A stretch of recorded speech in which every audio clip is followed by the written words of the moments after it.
Hola, bienvenidos todos a este canal que tiene como objetivo apoyar sus procesos de aprendizaje en educación musical. Hablar de música requiere de una singularidad de conceptos, pero vamos a intentar centrarnos en lo pragmático, de tal manera que podamos aplicar esta herramienta en el desarrollo de las habilidades musicales. Mi nombre es Franz Corso, músico, compositor, director, arreglista y pedagogo musical. Comencemos. Teniendo en cuenta que la música, además de entretenimiento, también tiene fines comunicativos, este primer video está dirigido hacia el tópico del lenguaje. Es decir, nuestro tema de hoy llevará por título Gramática musical.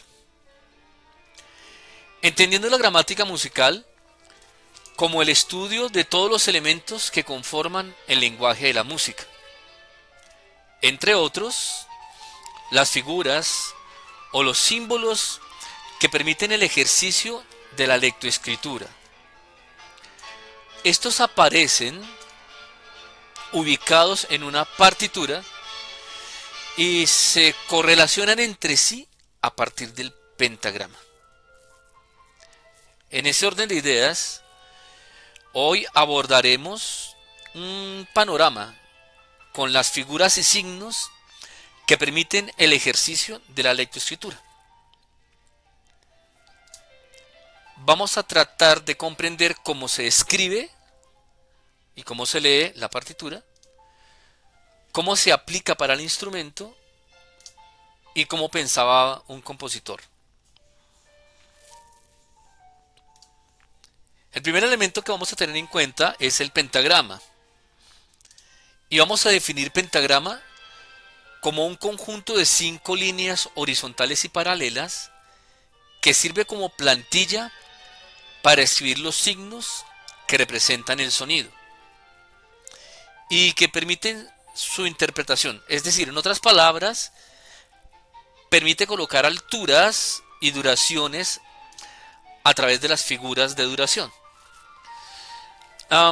Las figuras de duración son unos signos que me permiten medir el tiempo de mayor o menor propagación del sonido. Así como en el lenguaje existen fonemas representados gráficamente en letras y, y que al ser mezclados, o mejor, combinados coherentemente formamos las palabras, existen los signos musicales, o mejor, los signos de duración que representan la duración de este sonido. En este caso tenemos una corchea y las partes de la corchea son el corchete como número 1, la plica o el palito que está allí como número 2 y el núcleo como número 3. Cabe aclarar un detalle, lo que está dibujado en este momento es una figura de duración, no una nota, porque la nota se representa a través de la altura. Y para poder entender la altura tenemos que usar otra figura. Las figuras de duración parten de una gran unidad y esa unidad tiene una subdivisión o una repartición equitativa entre ellas que les da un valor específico, un valor particular. El tema de los valores absolutos y relativos lo trataremos en otro video. Ustedes, como pueden observar aquí, tenemos como primera figura la cuadrada. Es una figura que ya no se usa en la actualidad. Pero la figura que representa la unidad se llama redonda. De la redonda se desprende la blanca, que representa la mitad de la unidad. Es decir, en una redonda caben dos blancas. La negra, que representa la cuarta parte de la unidad. Es decir, en una redonda caben 4 figuras de negra. Y a su vez, en una blanca caben 2 figuras de negra. Tenemos la corchea, como la octava parte de la unidad y a su vez representa la cuarta parte de la blanca y la mitad de la negra. En una corchea caben, en una redonda caben 8 corcheas, en una blanca caben 4 corcheas y en una negra caben 2 corcheas.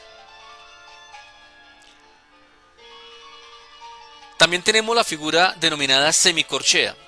La semicorchea representa la mitad del valor de la corchea y hace una decimosexta parte de la unidad. Es decir, que en una redonda caben 16 corcheas. La fusa y la semifusa son figuras que en la actualidad no se emplean tanto. Digamos que el rango de uso oscila entre la redonda y máximo la semicorchea, sin desmeritar su funcionalidad y su valor. ¿De acuerdo? Estas son entonces las figuras de duración con su respectivo silencio. Ustedes pueden ver, están representados mediante una gráfica que representa la duración y mediante una gráfica que representa el silencio. Anteriormente les había mencionado la palabra claves. Las claves son unos signos que por lo general van ubicados al inicio del pentagrama y son las que nos permiten identificar la altura de determinado sonido. Entonces, esta figura que tenemos aquí se denomina clave de sol y el G4 que está dibujado allí indica que esa es la cuarta nota a partir del sol grave del piano.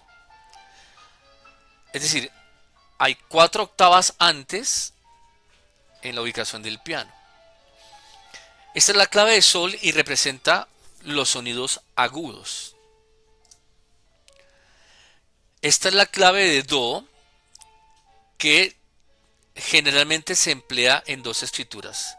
La clave de do en tercera línea y la clave de do en cuarta línea. Ambas claves representan los sonidos medios. Y tenemos la clave de fa, que representa los instrumentos que producen sonido grave. Una clave de sol me va a permitir hacer lectura específica de una cantidad determinada de instrumentos que producen sonidos agudos. Una clave de fa me va a representar específicamente los instrumentos que producen sonido grave.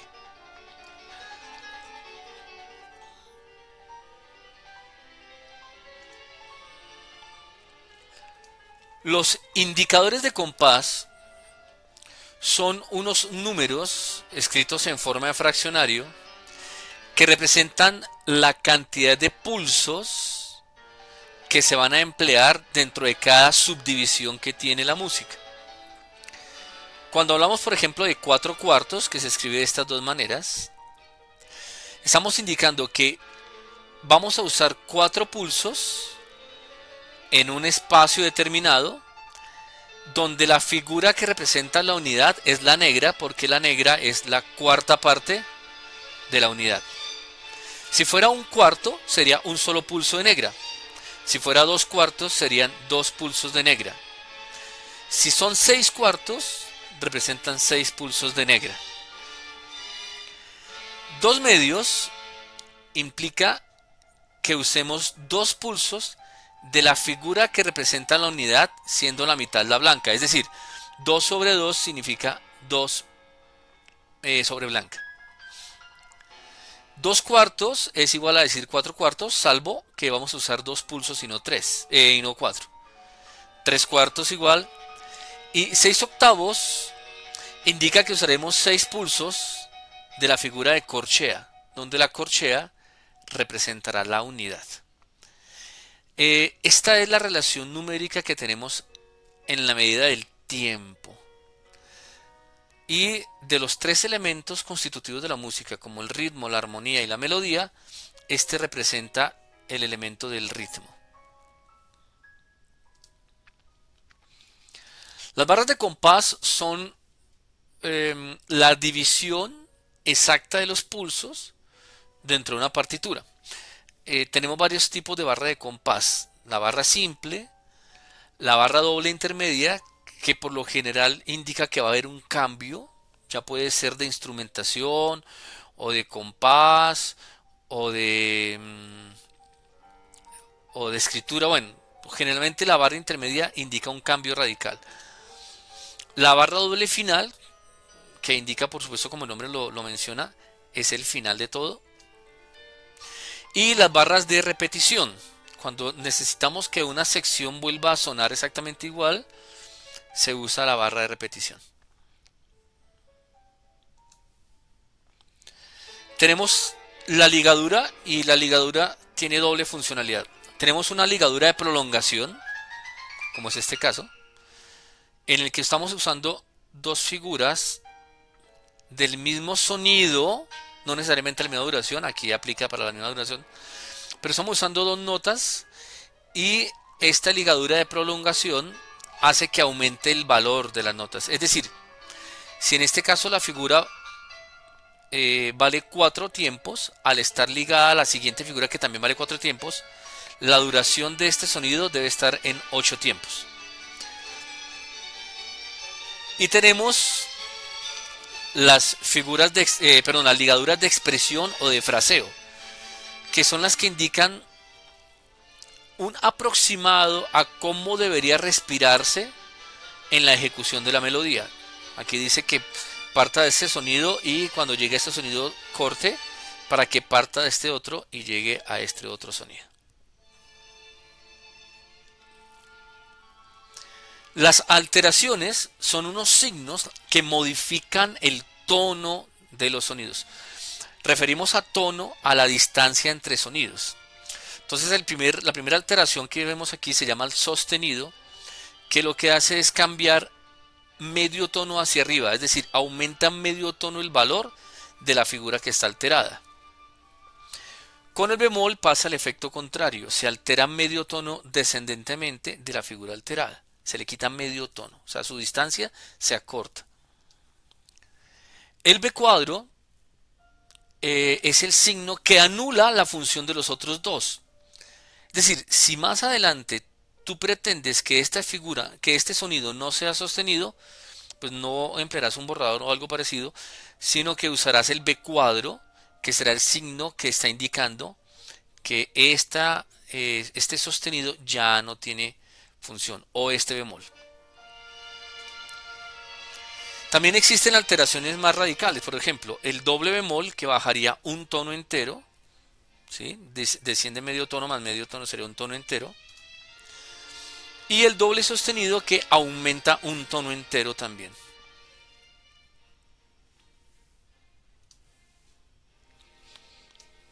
La armadura es un conjunto de sostenidos o bemoles que, dependiendo de la estructura tonal que se haya construido previamente, me indican la tonalidad de la obra a tocar, la tonalidad de la melodía, la tonalidad de la pieza.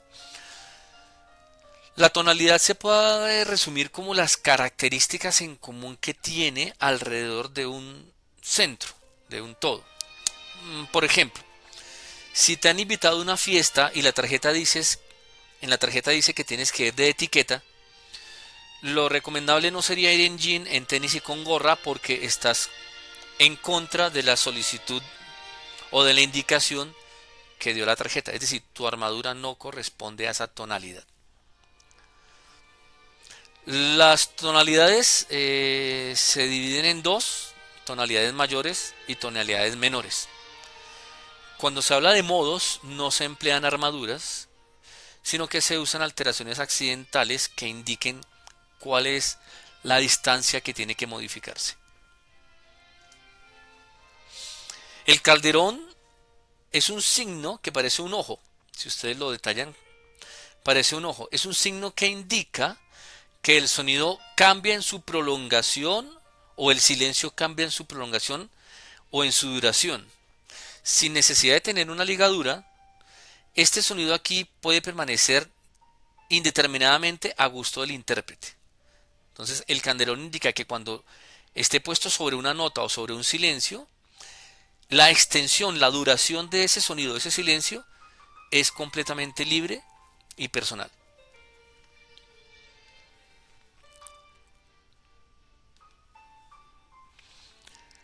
En la música también empleamos unas dinámicas que nos permiten cambiar los volúmenes o la intensidad mejor del sonido.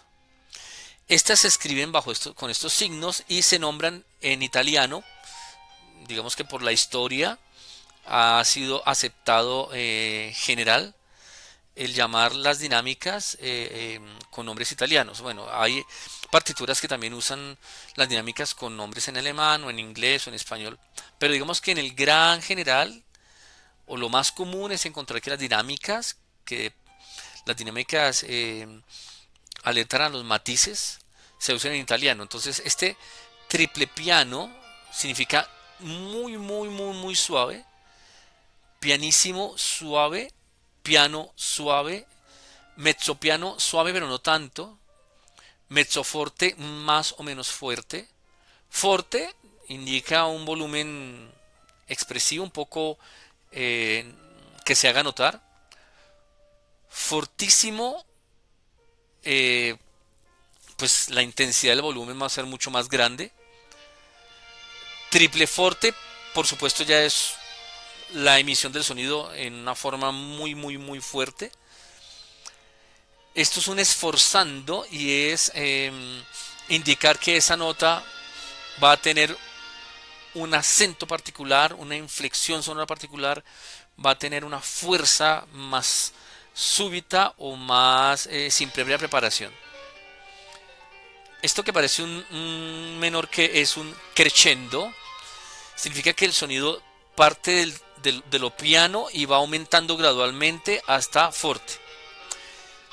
Y en su caso contrario, el decrescendo que va de un sonido muy fuerte y gradualmente va disminuyendo hasta un piano.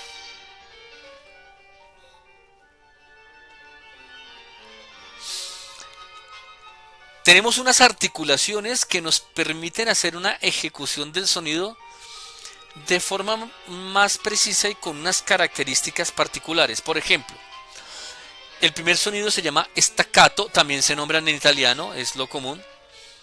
Staccato, y es que la duración de esa figura se va casi a la mitad, es mucho más corta.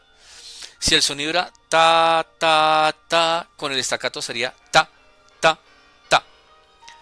El spiccato es un staccato pero con mayor fuerza, mayor acento, y es el término siguiente. El acento es que ese sonido va a tener mayor inflexión sobre él.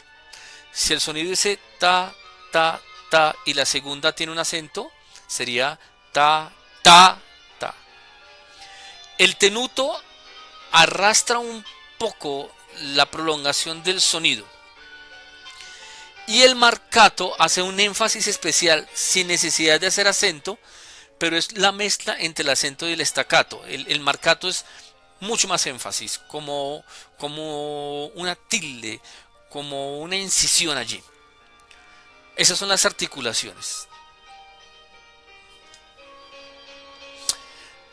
Hay unos ornamentos que le dan cierta característica al sonido que pertenece mucho a la época en la que fueron compuestos. Entonces tenemos el trémolo, por ejemplo, perdón, el trino, que significa que la nota debe vibrar, debe sonar como si temblara.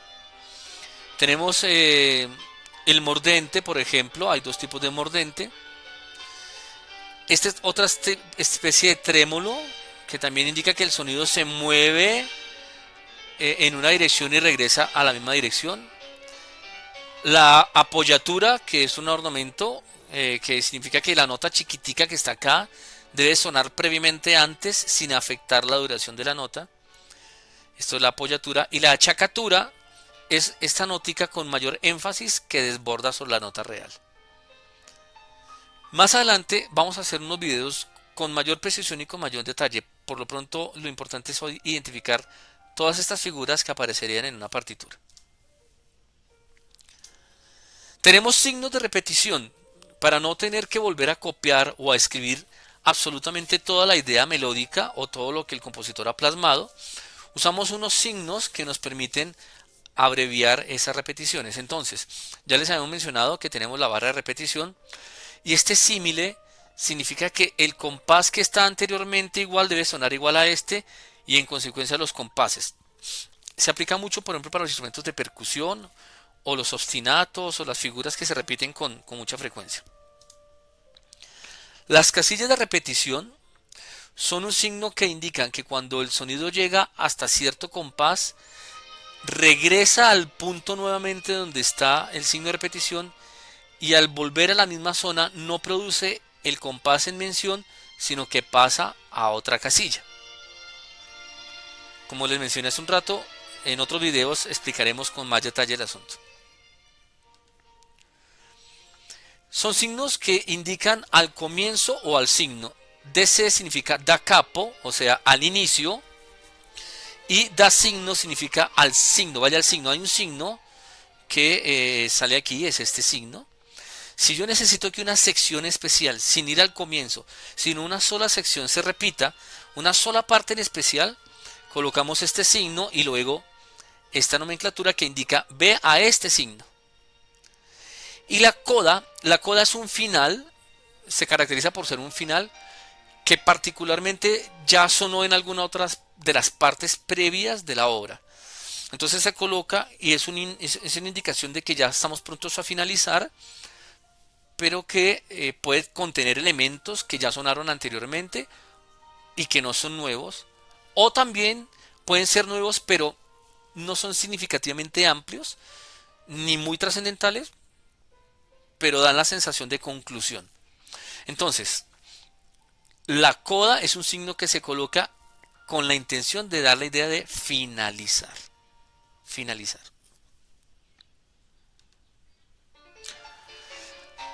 La agógica hace mención al carácter de la obra. Es decir, para que no quede en libre interpretación, para que no quede a capricho de quien lo ejecuta, la agógica me está indicando de qué manera debería moverse la música. Entonces aparecen esta serie de denominaciones como grave, largo, larghetto, adagio, andante, andantino, allegretto, allegro, vivace, presto y prestissimo, que van indicando qué carácter debe tener la obra, como si su personalidad dependiera de ello. También se pueden hacer combinaciones de las dos, por ejemplo, allegro moderato, es decir, que vaya rápido pero no tanto. Presto con fuoco, debe ser muy intenso, muy rápido, muy cargado. Andante cantabile significa que vaya despacio, como si estuvieras tarareando una canción. Y adagio melancólico significa que tiene que ser muy lento, muy expresivo, muy interno, con una, digamos que con una interiorización muy propia. Una vez más decimos que usamos estas palabras en italiano porque fue el general, digo, es lo que más comúnmente se usa, pero también se puede usar en cualquier otro idioma. Por último, parte de la expresión musical, además de la interpretación, se puede modificar con esos indicadores como el ralentando, el acelerando, el a tempo y el tempo rubato, que nos van indicando poco a poco cómo cambiar la velocidad o la interpretación de ciertas secciones. Por ejemplo, el ralentando indica que se puede volver un poco más lenta. Es decir, yo vengo hablando a este tiempo y uso un ralentando que me da cierto énfasis. El acelerando lo contrario. Por ejemplo, si yo voy hablando de esta manera y necesito que la cosa se va a poner mucho más rápida, la ejecución se va gradualmente cambiando de velocidad. A tempo o tempo primo es que una vez los dos anteriores estén marcados, nos indica que tratemos de rescatar el tiempo original, la velocidad que traíamos de interpretación desde el principio. Y el tempo rubato, la palabra rubato significa robar, indica que cuando se interpreta hay que tener una pequeña variación en el tiempo, en la velocidad como venía ejecutándose. O sea, puedo hacerlo mucho más lento, pero no tanto, o un poco lento, pero que no afecte el discurso de lo anterior. ¿Ok? Como les mencioné, estos son... este es un primer video en el que vamos a hablar sobre muchos temas más a profundidad. Los videos subsiguientes van a detallar uno por uno los términos que han podido quedar por el aire, digamos que sin comprensión. Teóricamente es un poco complejo de entenderlos, hay que llevarlos mucho a la práctica, entonces después vamos a empezar a profundizar en cada uno de ellos. Les agradezco mucho por este tiempo y por este espacio y deseo de todo corazón que estén muy bien y hasta una próxima oportunidad. Muchísimas gracias.